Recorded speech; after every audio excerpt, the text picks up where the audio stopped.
Welcome to the Essential Southern Podcast, where we explore the rich history, culture, and traditions of the American South.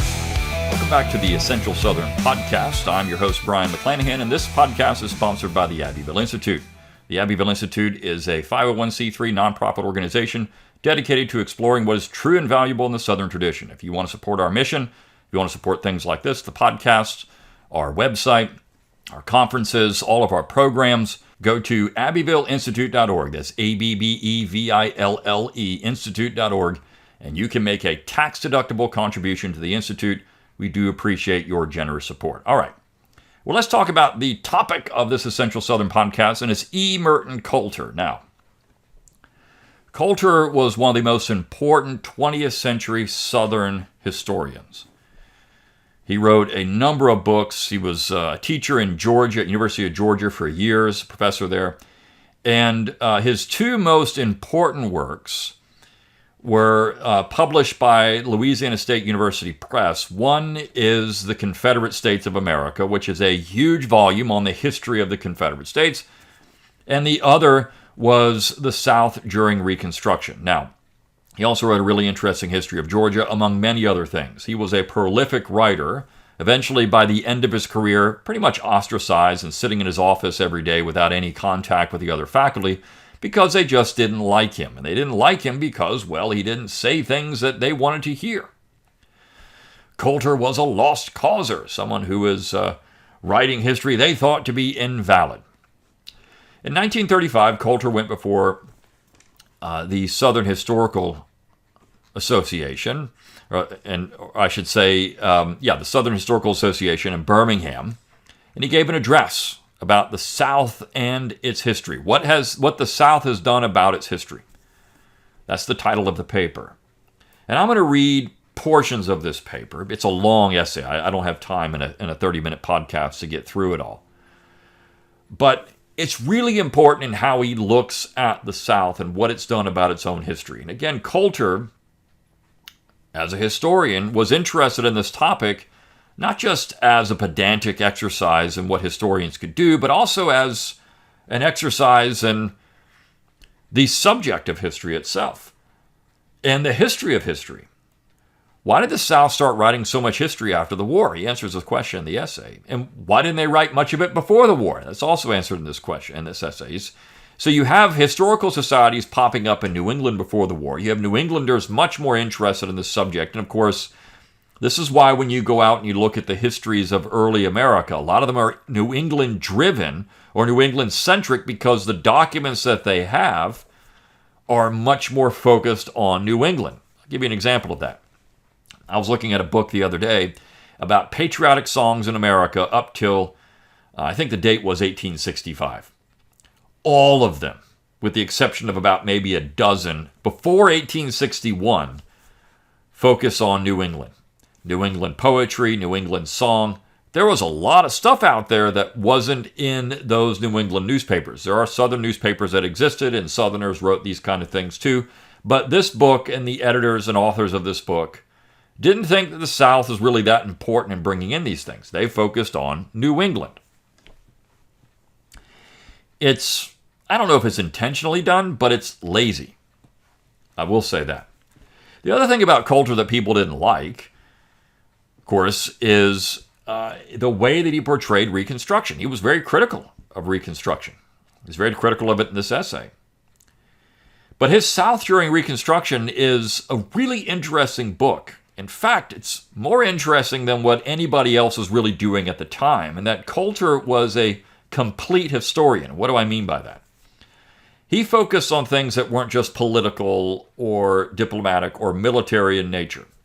He focused on the South during Reconstruction, what was happening among the people, and things like sport and leisure ways. I mean, things you wouldn't even think of. It was a cultural history as well. It's a really interesting book. And people that are true professionals can look at these kind of things and say, yeah, I mean, we may not like some of Coulter's language, but we should value his contribution to the profession. And What you have, though, are a bunch of activists who don't want to do that, because that would give credence to someone like Merton Coulter, and they just won't do it. They have to protect themselves in their own little ideological worlds. You can also look at the South and the Building of the Nation series in this same way. I mean, there are really good essays in that book. You can look at U.B. Phillips in this way. Phillips is denounced. But what Eugene Genovese did, of course, was take seriously Phillips' histories, and he wrote his histories based on those, and he improved on them. They're better, but he took seriously Phillips, where a lot of people won't. They just, Phillips says bad things. We just don't like this, so we're not going to wrestle with Phillips. It shows you the immaturity of most modern historians. So let me get into this essay and talk about it for a little bit. Again, the title of this is What the South Has Done About Its History, 1935, E. Merton Coulter. The South has often been referred to as a virgin field for the historian. Other sections of the country have written almost the minutest details of their history or suffered others to do it, even to magnifying the Boston Tea Party and Paul Revere's raid into an importance which has permeated the national consciousness, while the South has permitted its history to lie unworked and many of its major figures and movements to remain to this day unhonored and unsung. True statement, 1935. I don't know if you could say this as much now, but the line where he says we've allowed others or suffered others to do it is accurate, because when writing this in 1935, you had a whole bunch of future doctoral candidates say, yeah, what we need to do is have Southern Studies programs, and let's go set up shop in the South, and we'll tell Southerners what their history means. He's saying that New Englanders have been doing this for a while, and they've elevated minute things, Boston Tea Party, Paul Revere's raid, into an importance which is permeated. So were these things really that important? I mean, we talk about them, but we know there were other situations in other states that mirrored these things. But why is it that we only talk about Boston? Well, because Boston was writing histories. There are certain factors which enter into the growth of a new nation and a civilization, which operate rather uniformly and which must apply, therefore, somewhat equally to the South, the East, the North, and the West, or to whatever sections we may choose to include in our sum total. It is a truism that a country without a history cannot write it, and of course, the younger a country is, the less there is to write about or to be interested in. The writing of a nation's history is reminiscing for that nation, and it is a well-known fact that only old and oldish people do much reminiscing. As DeBow's review said in 1853, it is not in the buoyancy of youth that men or nations look back on the past. That's a funny statement, right? So, I mean, people aren't, when they're young, they're not interested in it. We know it's only old or oldish people who do much reminiscing. Writing about a history is reminiscing. What is it? Young people aren't interested in reminiscing a whole lot. They're not sentimental. Whereas as you get older, you become sentimental. Yet the North and New England especially early began to look back on their short past, and they soon discovered that it was heroic and that there were giants in those days. They set to work writing about them, realizing that in union there is strength. Individuals early joining forces, organized historical societies, which first being statewide multiplied until scarcely a town in New England did not boast of such an organization. Histories accumulated until there was scarcely anything left to be written about. It is not necessarily here to inquire into the reasons for these activities, hasty though entirely laudable. It is sufficient to say that the compact settlements made it possible that the character of the people led them early to begin looking backward as well as forward, and that their occupations developed a store of community spirit and a wealth of money. It's a really interesting slap at New England right there. It's subtle. But he's saying, look, this is, they're entirely laudable, but they're hasty. But why? Why? Well, they had small little communities, compact communities. The character of the people forced them to look backward as well as forward. In other words, they're ideological. And their occupations developed a store of community spirit and a wealth of money. They were money grubbing. In comparison with New England in the North, the South early fell behind in its historical consciousness. Not because it was less old or had a less interesting or important past, but for reasons that will soon appear, some of which, apart from the comparison, operated everywhere to retard historical activity. Though racially the North and the South cannot be so simply described as Puritan and Cavalier, there were nevertheless important differences in the people who settled the two sections. A great many Southerners were Scotch-Irish or of Scotch-Irish descent, and it may not be held to the discredit of other strains to say that the Scotch-Irish exercised an influence in the South out of proportion to their numbers. These people and many other Southerners were individualistic and greatly lacking in self-consciousness. They had little of that introspection which characterized the New Englander and made him busy himself not only with his own affairs, but also with the affairs of others. The Southerner was not community-minded, for he did not, as a rule, live in communities. Now notice what just happened here. I mean, again, a slap at Yankees. Southerners really didn't have this cultural trait of the South was not focused on historical studies. This is David Hackett Fischer, Albion Seed, in the 1980s. He's writing that 50 years after Coulter said this. Southerners were acutely aware of cultural differences in 1935. Acutely aware. And what about Northerners? They had little of that introspection which characterized the New Englander and made him busy himself not only with his own affairs, but also with the affairs of others. It's a great line. The Southerner was not community-minded. He didn't really live in communities. They lived on farms and plantations. It was spread out. They didn't have these little compact towns that New England had. This fact suggests that the South developed a rural population and a civilization based almost entirely on agriculture.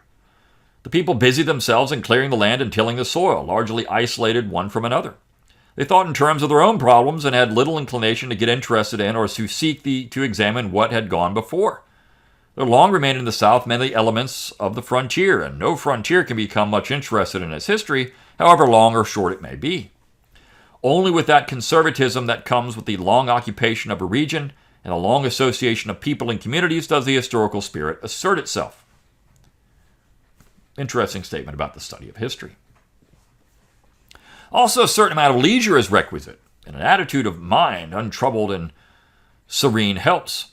The South had little of either, despite a great deal of romancing to the contrary. Not until 1840 was the South rid of its Indian problems. The slavery issue was not settled until 1865, and then there followed the race question, which is as yet a matter of some concern. Much of the writing proclivities of Southerners in antebellum times was absorbed in a defense of slavery against Northern attacks. Without this disturbance, it is conceivable that Calhoun might have written learnedly on the philosophy of history, and Sims might have become a Southern Bancroft. So the political attacks, what was happening outside of what was going on, of course, the slavery question, it made these people think about other things. Now, he does say there were other things going on here, and he, in this essay, which I'm not going to get into, he lists a large number of historians who did have kind of an interest in this stuff, but the best men didn't really do it. Now, Calhoun, of course, didn't write about the philosophy of history, but he wrote the only unique work of political philosophy in American history, in the disquisition and discourse. That was it. Nobody else has done it besides Calhoun. The restlessness that was bred by these conditions made the people prefer action to contemplation. Their genius sought expression, therefore more in the excitement of politics. The embryo historians and history readers became politicians and statesmen. That's perhaps true. I mean, Southerners were better at politics than Northerners.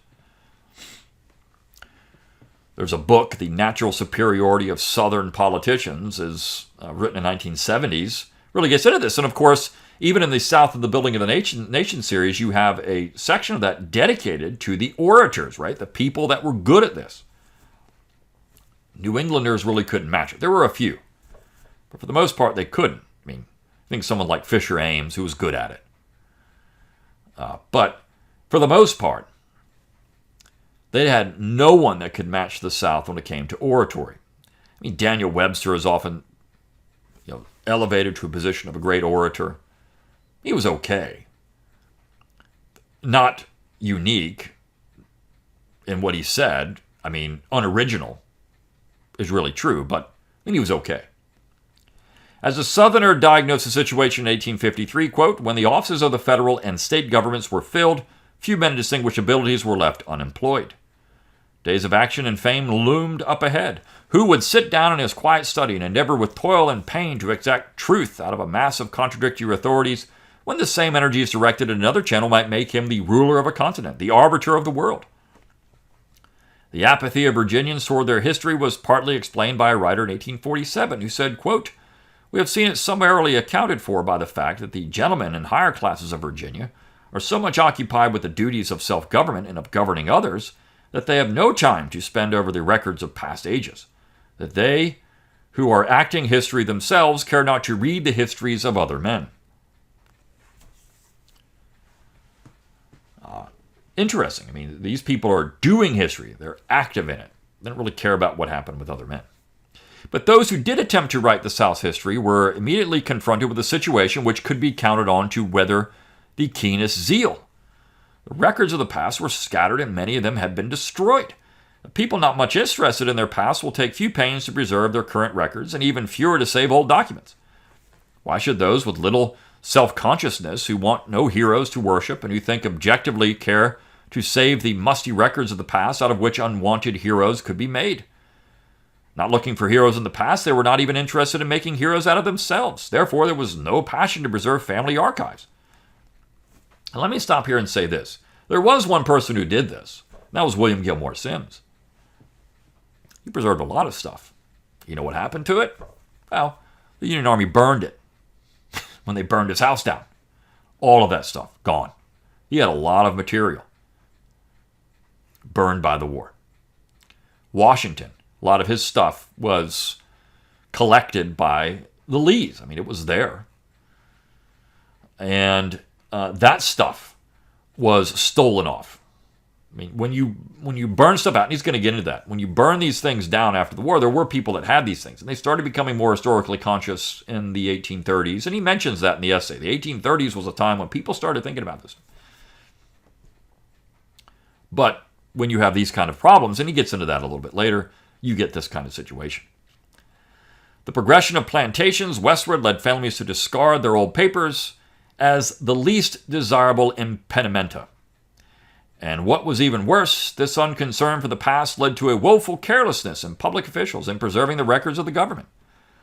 After the current value of documents had passed, they were discarded to an attic or basement, there to rest undisturbed until accumulating in such quantities they became a nuisance.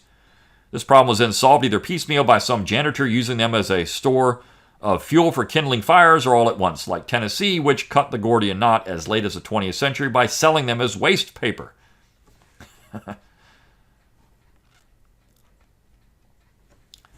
Just get rid of this stuff. It doesn't matter. Aiding this carelessness of private individuals and of government officials were forces which could not easily be controlled. Wars, fires, and migrating state capitals wrought sad havoc with the South's records. The South has suffered 2 wars of invasion, which scattered and destroyed state archives. In the Revolution, Georgia was able to carry part of her art records to a place of safety, but so far away that she was unable to recover them for some years afterwards.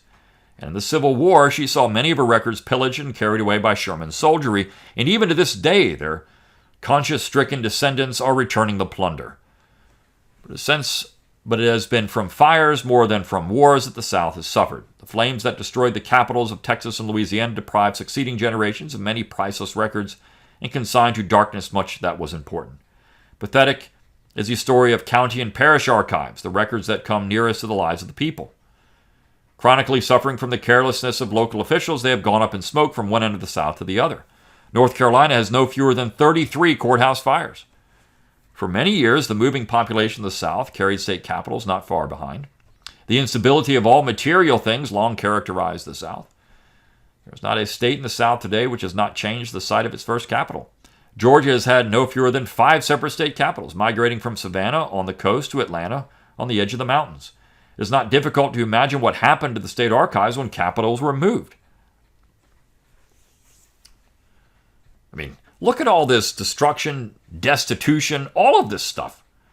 This is horrible, right? I mean, this is a problem that the North did not have. I mean, how often did the northern states move their capitals? Not as often. They moved them, but not as often. And they had the security that the South did not have. They weren't frontier states. New England's locked in. New York is generally locked in. Pennsylvania is locked in. And, of course, you throw in the fact that New York City and Philadelphia became the seat of government, and you're going to have the central government, you're going to have more interest in it there. So this is a problem the South had that the North did not. He said, this recounting of the South historical apathy and woes happily is not the whole story. With all these handicaps, there has been an appreciation and progress and flashes of an historical outlook equal to the best. The South has written histories, collected documents, organized historical societies, and published historical articles and magazines. The South of colonial days had few incentives to be interested in its history. It had no nationalism or even a spirit of nationalism, and it had only a short past, which had no special appeal. Yet Virginia could have a feeling of some age and a desire to look back upon it, for she had lived longer as a colony of England than she has as a part of the American Union. And this historical spirit was felt by Robert Beverley in 1722 and William Stith in 1747, when each brought out his history of Virginia.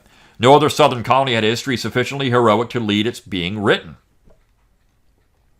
So Virginia could have done this. And he goes through a large number of works here and an interesting discussion of what happens beginning with that period of time into the 1830s. And I'm going to skip over this and get to what happened later.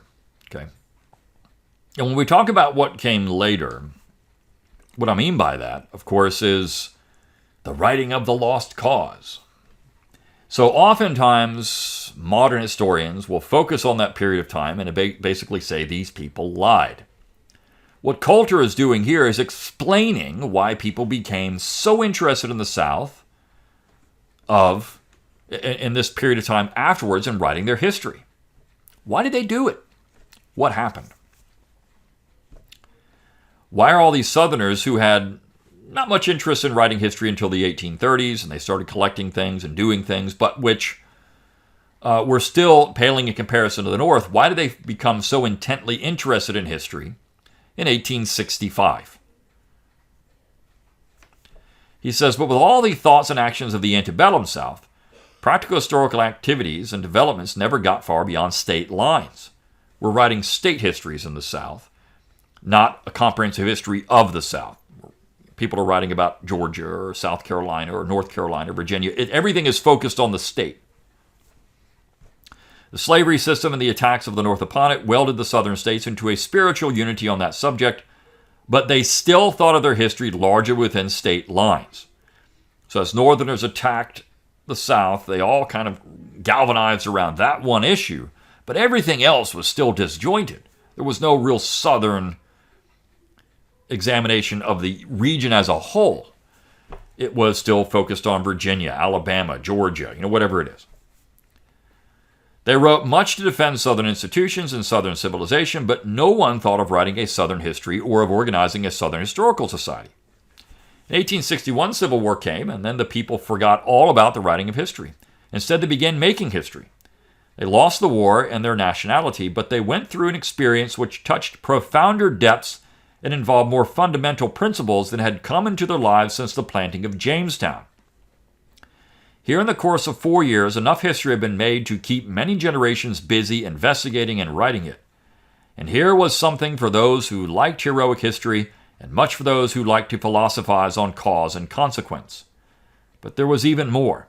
For here was the great task to see that the truth be told and the record kept straight.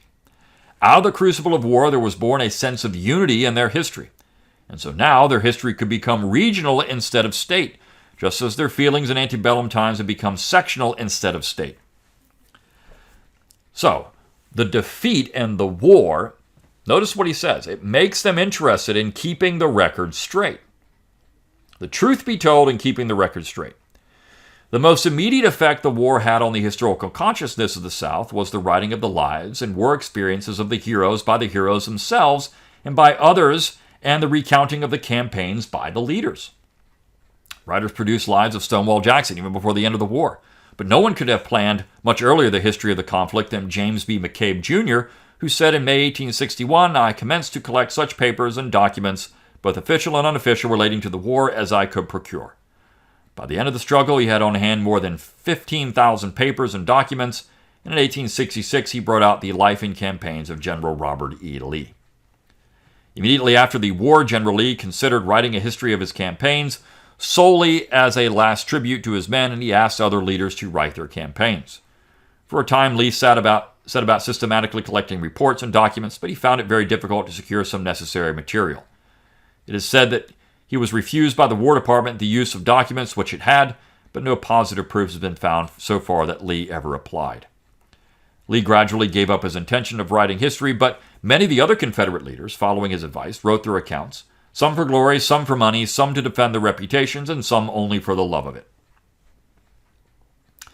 Most of the writings by the war generation were deeply tinged with the defense element, and especially was this so with those who wrote civil and political history. Alexander H. Stephens wrote 2 volumes in his constitutional view of the war between the states to show the justice of the South's course, and Jefferson Davis wrote his 2 volumes on the rise and fall of the Confederate government, largely for the same purpose. The North, having won the war on the battlefield, immediately set out to win it again and consolidate victory on the printed pages. This is true. I mean, they did this. So we have this back and forth of the historiography of this period of time, where accusations are made that Southerners were biased in their histories, and somehow that would mean the North was unbiased. It's just untrue. The North was just as biased. They were defending their position. They were showing their righteousness of their cause, because you had to come up with some reason to justify the slaughter of 1 million Americans, the destruction of an entire section of the United States, the economy of which, didn't recover for decades. You have to justify it. You have to, because a war simply for union doesn't have the same moral force as a war to end slavery. So, the righteous cause myth is born.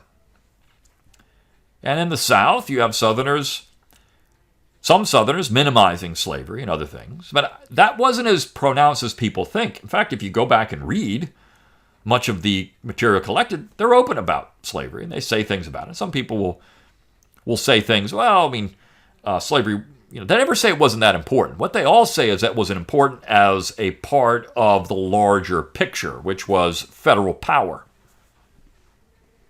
They all say that. In fact, if you read Pollard's The Lost Cause, he puts slavery front and center. I mean, people don't realize that, but he does. These people weren't embarrassed about it. They would say things like, "We're happy it's over," and it was stained upon the South. There would be these kind of statements, but they weren't embarrassed about it. That would come later. A new invasion was on, and the South must meet words with words, but words based on historical facts. Said Edward Pollard in 1866, quote, "All persons in the South who assist in getting the true testimony of their unfortunate struggle perform a last but most important office of faithful love, and do a noble work in rescuing the name of a lost cause from the slanders of those who, having been our accusers and executioners in this present time, would also be our judges at the bar of history." So that statement of Pollard, well, here it is. These people are going to be disingenuous. But you look at real professional historians in this period of time, they say, we want the South to tell its own story. What do these people really think? And why would they lie? They weren't. That's the thing. So Pollard is saying in 1866, we have to tell our story because we're going to be, by the righteous cause mythologists, by those who would be our accusers and executioners, they're also our judges at the bar of history. And they understood the importance of that. They had to produce their own histories, because if they didn't, it would be written for them, and those histories would be inaccurate in their mind. And they're right about that. In many cases. Not all, but in many cases. And 10 years later, R. Randolph Stevenson was saying these Southern actors in the Great Struggle would be recreant to the duty which they owe to their posterity, were they to permit the false allegations of the Northern historians to be accepted as true without attempting a refutation and vindication. So why would they just let people come in and write their... I mean, does any other people let somebody do this? And in any other people would it be acceptable? For example, nowadays we have all of these, deconstructed fields of history. And it's often said that in those deconstructed fields, people who are not part of those groups cannot write those histories. For example, if we're talking about women's history, men who get into women's history, even though there are some, but there are very few, are seen as outliers because only women can write the history of women. Almost all of your historians who are involved in black history are black because it's seen as improper for white historians to write these histories. But why is it that in the South, when you have Southern history, it's okay for anybody who's not Southern to write this stuff? You see what's going on there. New Englanders want New Englanders to write their own history. They've done it for years. Anyone who comes out and is critical of New England history, you're just saying this. You're just somebody who's not from New England. You don't understand. We want the people in those communities to write those histories, perhaps because they're sentimental, perhaps because they're sympathetic, and that's okay. You want those things. I have no problem with people in those groups writing those histories. That's great. Why is it the South can't do it for themselves? Because there has to be a boogeyman in American society. That's it. That's the question. And it's the problem, really, of Southern history in many ways. History now took on for Southerners a more practical character than had ever appeared before in all the annals of the South. It was the last stronghold of the South, not for the defense of its nationality, but for the protection of something more dear and sacred, its reputation. Defeated on the battlefields, it was again suffering in Reconstruction, the defeat of its reasonable expectations of an honorable peace. With Jefferson Davis destined never to be tried and the Reconstruction Acts withheld from the judges, it was denied the right of that vindication of the courts which it had reason to expect. For years, unrepresented in the halls of Congress and then misrepresented there by scalawags and carpetbaggers, the South had only one tribunal left, the bar of history. Now, this is the language that people don't like. Benjamin H. Hill said, quote, "Thus denied by our enemies the opportunity of silencing by the solemn judgment of their own courts the fierce accusations of criminality and secession, and denied by our enemies and the follies of our own people the glorious chance of vindicating our cause in high debate, and face to face with the chosen champions of our accusers, we have but one recourse left for us for our defense or vindication. That resource is history, impartial and unpassioned, unoffice-seeking history. And further, we owe it, therefore, to our dead, to our living, and to our children to be active in the work of preserving the truth and repelling the falsehood so that we may secure for them and for us just judgment from the only tribunal before which we can be fully and fairly heard." And Benjamin M. Palmer said, "Sir, there is a tribunal before which even nations must appear, a tribunal before which old causes shall be retired and the final verdict be rendered, which can never again be reversed." That's why the South began to write its history. And it's why the South took the pen, because they thought this is the only way they could preserve the truth. In many ways, what we do at the Abbeville Institute is an outgrowth of that, because we've had years of people talking about the South who want to, for various reasons, have an agenda. And that agenda was clear. Southerners knew it. E. Merton Coulter knew it in 1935. He talks about Southern historical societies from this point forward and all the things they did and all the publications and all the stuff. He does say by the 1930s we'd gotten to professional historians, and he hoped, he was imploring them to write good histories. But we do see that the profession has taken a different turn many times, and that it's not always fair in its judgment or balanced in its survey of things that happened, or it's too focused on one issue or another. But anyways, this is a really interesting essay. You can get it at JSTOR, JSTOR. You can get an account there. You get so many articles free of charge. I think it's like 100 articles you can read free of charge. And again, the title is What the South Has Done About Its History, E. Merton Coulter. You can look that up. Get a free account. Get this. You can't download it, but you can read it online. And you can enjoy the rest of the piece. But we've gotten up against the barrier here in time. So I'll see you next time for the next podcast. Till then, have a good day.